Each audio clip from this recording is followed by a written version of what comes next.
Hi சுட்டீஸ், எல்லோரும் எப்படி இருக்கீங்க? இன்னைக்கு ஒரு கதை பார்க்கலாம். ஒரு காலத்தில் விக்ரமாதித்தன் என்னும் அரசன் உஜ்ஜயினி அப்படிங்கிற நாட்டை ஆண்டு வந்தான். அவன் காலத்தில் கலைஞர்களும் கவிஞர்களும் நிறைந்திருந்தாங்க. அரசன் குடிமக்கள்கிட்ட மிகுந்த அன்பு கொண்டிருந்தார். நீதி நெறி தவறாத ஆட்சி செய்தான். விக்ரமாதித்தன் குற்றவாளியை பார்த்தே அவன் குற்றவாளியா நிரபராதியா அப்படின்னு அறிந்து கொள்வார். இத்தகைய அரசனின் காலம் அழிந்து போயிற்று. அந்த நகரம் இருந்த இடத்தில் ஒரு காடும் சிறு கிராமமும் தோன்றியிருந்தது. அந்த கிராமத்தில் வாழும் சிறுவர்கள் மாடு மேய்க்கும் தொழிலை செய்து வந்தாங்க. ஒரு நாள் அந்த சிறுவர்கள் மாடுகளை மேய விட்டு விளையாடத் தொடங்கினார்கள். ஒரு சிறுவன் தான் அரசன் என்று கூறி சற்று உயரமாக இருந்த இடத்தில் வந்து அமர்ந்து கொண்டு மற்ற சிறுவர்களை மிகுந்த அதிகாரம் செய்ய தொடங்கினான். மேடை மேல் அமர்ந்த சிறுவன் சிறந்த நீதிபதி போல பேசத் தொடங்கினான். தினமும் விளையாடத் தொடங்கினர். இந்த செய்தி ஊருக்குள் பரவ உண்மையான வழக்குகளும் அந்த சிறுவனிடம் வரத் தொடங்கின. மேடை மீது அமர்ந்தவுடன் அந்த சிறுவனின் நடை, பார்வை, பேச்சு எல்லாமே மாறிவிடுவதை ஆச்சரியத்துடன் மக்கள் மன்னனிடம் தெரிவித்தனர். மாறுவேடத்தில் நேரில் வந்து கவனித்தார். அப்போது அந்த வழக்கை அவன் தீர்த்து வைத்த விதமும் அவனது பேச்சும் ஒரு சிறந்த அரசனுக்குரிய சிறப்புடன் இருந்தது. மன்னன் அந்த சிறுவனை பற்றியும் ஊரை பற்றியும் விசாரிக்குமாறு கூறினார். அப்போதுதான் அந்த காடு இருந்த இடத்தில்தான் மன்னர் விக்ரமாதித்தன் வசித்த அரண்மனை இருந்தது என்ற விவரம் தெரிந்தது.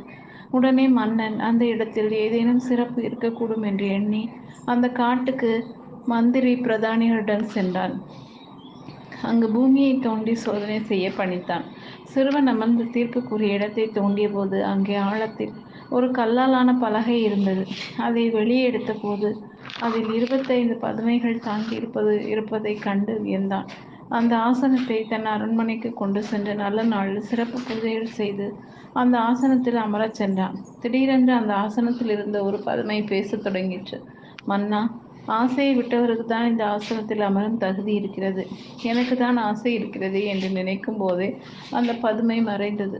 மன்னன் மீண்டும் மீண்டும் பூஜைகள் செய்து ஆசனத்தில் அமர வந்தான். அப்போது இரண்டாவது பதுமை, மன்னா, நீ பொறாமை இல்லாமல் இருக்கிறாயா? அவ்வாறு நினைத்த உடனே அடுத்து பதுமையும் மறைந்தது.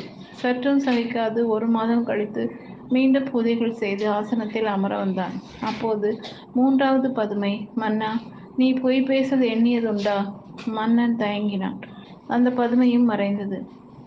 இப்படியே 24 பதுமைகளும் மறைந்தன. கடைசி நாள் ஒரே ஒரு பதுமை அந்த ஆசனத்தை தாங்கி நின்றிருந்தது. இனி இந்த ஆசனத்தில் அமர இயலுமா என்ற ஆசையுடன் மன்னன் அதில் அமர வந்தான். அப்போது பதுமை பேசிற்று. மன்னா, இப்போதும் நீ பொறாமை, ஆசை, பொய், வஞ்சம், சூது போன்ற தீய குணங்களை விட்டுவிட்டு அந்த சிறுவனைப் போல களங்கமில்லாமல் இருக்கிறாயா? எண்ணி பார்த்தான்.